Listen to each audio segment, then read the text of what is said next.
Hey,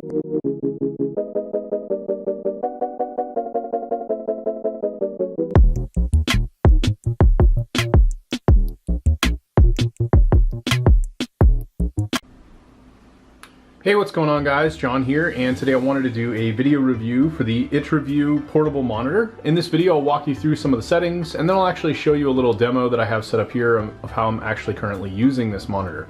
So basically, just starting with the monitor itself, you have this large case that's basically included on this. The whole back portion of the case here actually has a magnetic strip built into it. So you can see I'm actually pulling off the magnetic strip. There's a magnet built into the monitor itself on the back side.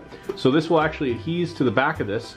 And then you could actually bring the monitor up, and there's several sort of divot points all throughout this built-in case. So if you want to have it, as you can see this angle, I could move it forward to the middle or all the way to the very front, which honestly, this is my preference. If you close this up, essentially you do have a little flap here on the front, so you can basically close up the case. Looking at the monitor itself, you have a few options. There's a headset out port. There's a unique cable here that you can see a little lightning bolt on the side that allows you to plug this in to power. I have this connected to a USB brick that's then plugged into a power strip I have here on my desk. You have a menu button here. This basically allows you to change your brightness settings. So if I hit this, I could turn the brightness up. So we'll crank it up to like 80, something like that. So you can see it is getting a little bit brighter. And then you also have this C button, which basically you can use to change between the different inputs. And this actually has several input options. This comes with a mini HDMI cable, which I actually have plugged in here, and then it has a regular HDMI connector on the other side, so you could plug that into any typical monitor, computer, anything like that that you're going to be utilizing. It also has a mini DisplayPort cable, which I still have here in the bag. I'm not utilizing, but they do have the option if you were plugging this into a device that has a mini DisplayPort, you can also use that as well. And then beyond that, you have a Type-C cable here, which you could also use as a connectivity option to like a laptop or any other device that you want. Now, what I decided to do here is actually something kind of cool.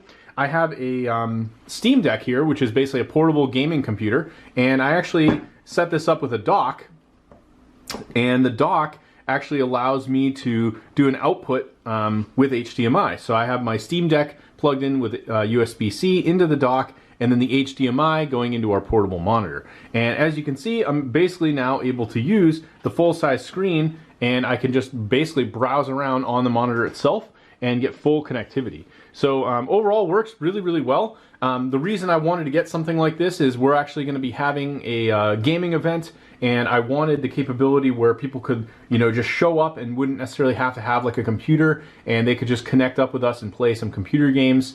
With the dock, this gives me the Ethernet capability fully plugged in with the monitor, and this will basically emulate almost like a real PC that people could play games on. I'm now also able to plug in a keyboard and mouse, so this portable monitor is basically perfect for what I'm looking for.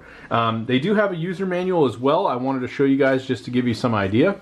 It goes through all of the different components it comes with, USB-C to USB-C, mini DisplayPort, mini HDMI to HDMI, the power cable, and then it goes through all the different menu options, what to expect, different types of devices you can connect, how to configure it with a PC or with other game consoles, things like that, extending a smartphone with USB-C, Mac configurations, and then it has all of your different menu options, so you can do things like volume, audio, input, sharpness, backlighting, contrast.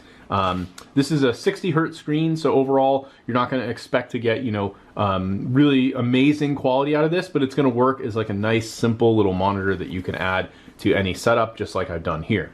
Anyway, thanks for checking out my video review, and I hope you found it helpful.